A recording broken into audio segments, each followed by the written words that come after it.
Drake has announced that he is going to be coming out with a new album. The album is titled Scorpion. He's been pretty low-key about the promotion of this, especially following the drama with Pusha T, but he did roll out some graphics to promote the album. A short video teasing what we can expect, and we don't really get that much from it. It's just him driving through Miami, heading into the studio, and that's pretty much all that we know. It should be coming out June 29th. So I want to get some thoughts, questions, comments, and concerns from the panel. What do you think of Scorpion? What do you think we can expect? I'm a Drake truther. Like not only am I a Drake stan, but I'm hiding Drake's secrets. Tell us one.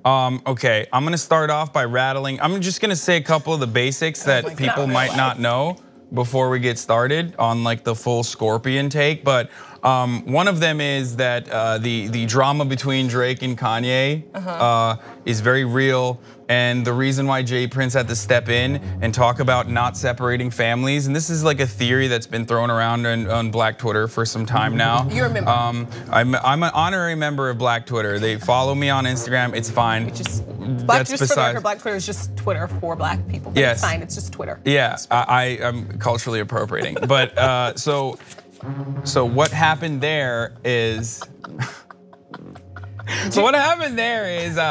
apparently. The speculation is that Drake potentially had sex with Kim Kardashian, which then Kanye found out, which corresponds to Kanye's yes. Wow. What? Wow, did I shock you? The truth is too much. Okay, okay, thank you for that. We're just gonna have people unpack that nugget. And he was going to talk about that, and that's the reason why Jay Prince was like, not to sideline this conversation, but that's the reason why Jay Prince was like, we're not in the business of breaking families here. No, what else do you know? Sideline the conversation. What else do you know? What else do I know about Drake? Drake killed XXXTentacion. He hired a hitman. Okay, that was a joke. That's a conspiracy theory. This one is backed by people who know better than I do, and we're close. I watched like the little promo video that he put, the collage looks like the inside of like a high school or middle schooler's locker. Yes, which goes very well with the video for I'm Upset. What?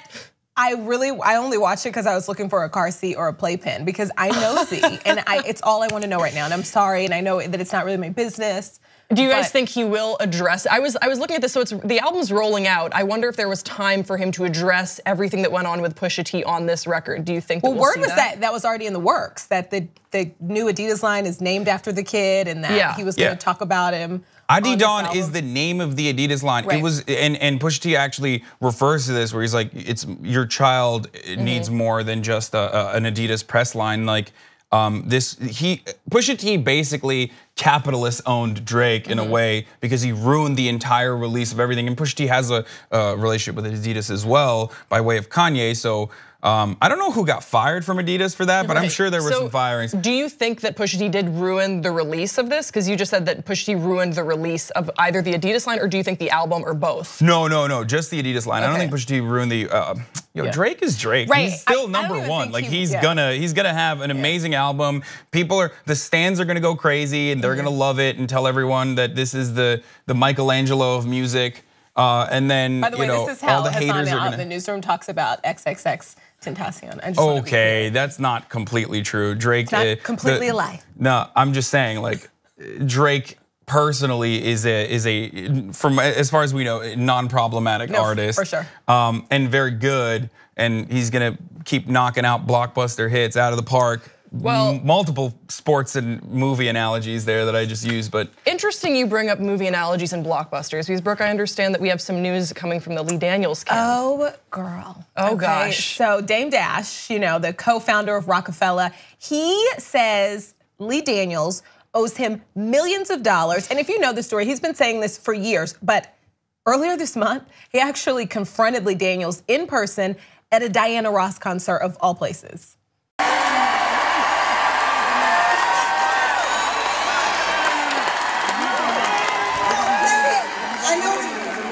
A curfew here that tell you to get off the stage, but here's what. I broke my ankle. That's why I couldn't move around, guys. Could you see I couldn't move?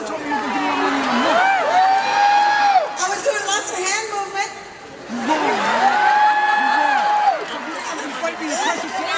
I did it again. I was playing with my grandkids and I broke my ankle.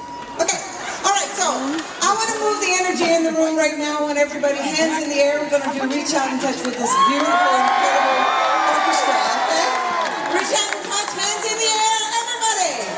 Move the other way. Move it around, hey. And sing with me if you know the words, come on.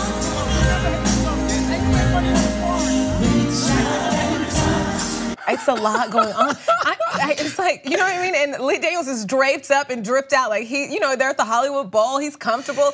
But everybody has been there where you loan, I've never loaned out $2 million, okay? But I've in high school loaned $20 and then saw my homegirl at McDonald's and it's like.